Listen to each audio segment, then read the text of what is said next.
So this was yesterday's work, and this was the challenge question, and you needed to write that bit down. Doing some maths without this challenge question doesn't teach a great deal. There's nothing much to learn from it. So this is the story. Thanks, Akshan. The mean score of 25 students was 72%. 2 new kids are added. They got 56 and 81%. What difference do they make to the overall class average? Now, we do not know the individual results of these 25 students, but we know that on average they each got 72%. So if you assume mathematically that every one of those 25 got 72%, we can work out the total mark of those 25 students. And here it is. These 25 students, each scoring 72%, gives us 1,800 marks, yeah, or 1,800%. That's for the 25 students. Now these two guys join with their percent, add it onto the 1,800, gives us 1,937 marks or percent. That's for all 27 students. So the new mean is going to be 1937 divided by the 27 students, which is 71.7%, rounding to 1 decimal place. So the overall impact was to slightly lower the class mean. This guy alone would have, I want to stop your video, thank you. This guy alone would have increased the class mean by a little bit because the mean was 72% so far. This guy would have lowered it by a little bit because that's way below the 72. But the net effect of these two is still to lower it by about 0.3%. So you need to answer what impact does it have, that these guys have? They lower the mean slightly. So doing the maths is great, but you must also bring your conclusion. All right. Of course, this is going on video, so you can copy this down later. Okay. So I need to say that we can move on with our lesson on outliers. If you can turn to page 261, it's just a short lesson on outliers. This is still waiting to shut down. Not responding. It will go eventually, but I've got a lot running in the background. Yeah, if you read through, we're back. If you look at page 261, this is what we get. Now please listen, we're going to read together and get some understanding of what an outlier is. Now we've come across it when we did scatter diagrams before, where you might get an occasional result outside the line of best fit. Doesn't mean that result is wrong. It means it doesn't fit the normal trend that the data would normally be expected to show. So let's do some reading together. Let's do some reading together. An outlier is a value that is a lot higher or lower than the other values in a set of data. Outliers can affect the mean, they can affect the range, more than the mode and the median, for sure. So before you do any calculations with your data, it's a good idea to check for your outliers. So they give a lovely example. It's really well illustrated here. So these are people in a swimming class. These are their heights. Yep, they look like kids. He looks a bit big. Yep, they look like kids as well, quite young, quite small. And they're saying, oh, this could be their teacher or something. I don't know. So find the outlier in the data. Look for the number that is much too big or much too small compared to the others. There's obviously something wrong there. So the 175 centimetre is a lot higher than the rest of the data, and it'll be the teacher's height. If you don't know that, it could be a very tall child, but they're just saying it's the swimming teacher's height, for example.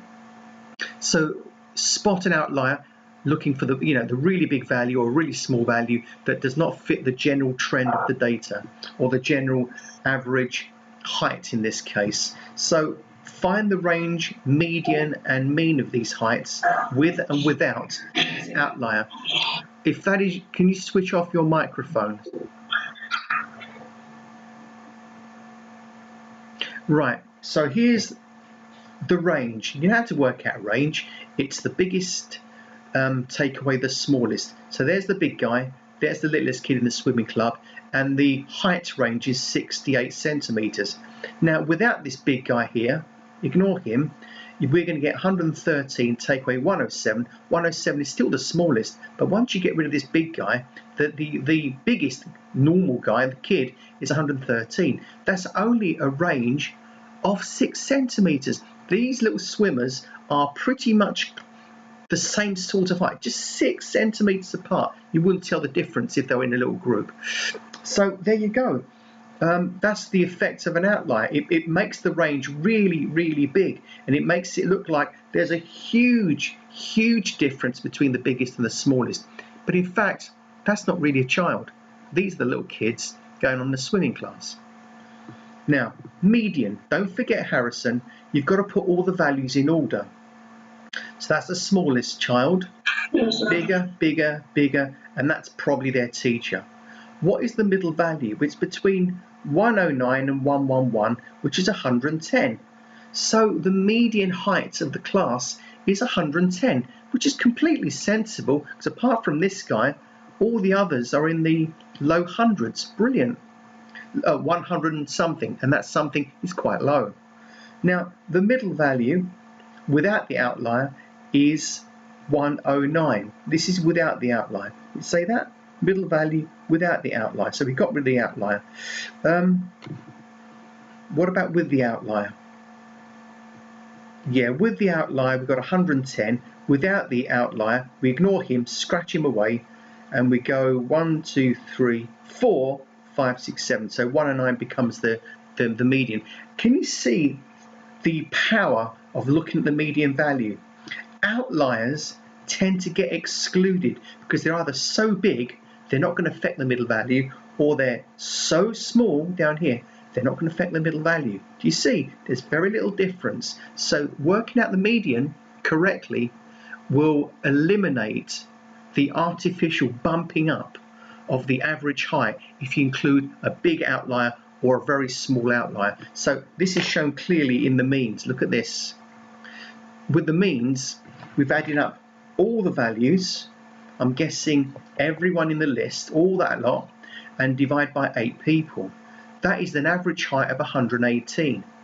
If you take away the teacher, we get 769 divided by the remaining 7 people who are actually kids. And that is an average of 110, a mean of 110. Now look what's happened. By having this tall guy in the data and including this big guy in the mean height, it makes it look like on average all these kids are roughly 118 centimeters tall, but not one of them is 118 centimeters tall. No, none of them are. So this one outlier with a height of 175 centimeters has really bumped up the mean height. Now you take him out of the way and work out the mean of just the 7 students, there's your mean height. There's a huge amount of difference there. This one tall person has skewed, is the correct word, has skewed the average or mean height of the class. Whereas if you just look at the children themselves, that is their mean height. This is far more representative of what happens if you don't have an outlier. This is representative of the class, shall I say, including the teacher. Doesn't represent the class at all. It makes everyone look a little bit taller, maybe from a different year group. Yeah, so a median tends to eliminate the impact of an outlier. Look at that, 110 versus 109. It can really impact the mean though, an outlier. And yeah, definitely impact the range. Look at that, 68 range, height range versus 6 centimeter height range. There's the impact. So this is all going on video. Please refer to it. Don't ignore what I do for you. Go on YouTube, have a look, and this will help you to answer the questions. Now, there's only 3 questions in exercise 4. That's all you need to do. So find the outlier in this set of data. Can anyone spot it? Yeah, way too big. Now, I don't know if that's like 18 people or 18 kilograms, or it's just raw numbers. So that's why question 3 is far more interesting. There's a story there, but here we just got 18. We got to work out the median and the range of this data with the 18 present and without the 18, yeah? So that's what you got to do. And that's quite, what did you say? Fun. Oh, is that all there is? Oh, grief, no. That's for later on. Sorry, I skipped a line. Yeah, spot the outlier, 18. That's what we have to write, you know, or write the list and then say outlier equals 18. This is more interesting. Sorry, this data relates to question 2. Find the median and the range. 2 things, Harrison, here, with the outlier and without the outlier. First, we've got to spot the one that's out of place. Who's out of place? Yeah, that's way too little. So this one's going to make the median. In fact, it may not affect the median because it's going to be hanging right at the front of the list there, being all small and by himself. It's definitely going to affect the range. I mean, the range with the outlier is going to be, I think, 38 take away 12, and the range, sorry, with the outlier, 38 take away 12, yeah, 26. So that's quite a wide spread. And without him, it will be 38 take away 12. Okay? Okay, now mute yourself, Harrison, thank you. So now we've got, without him, the smallest number is 25, and we still got 38, and that'll give us a spread of 38 take away 25, 30. Yeah, I think that's right. So that's all you've got to do. 3 little baby questions. I keep saying it, but nobody believes me. This is not homework. This is classwork, which is why I set little teeny bits. That's all you've got to do.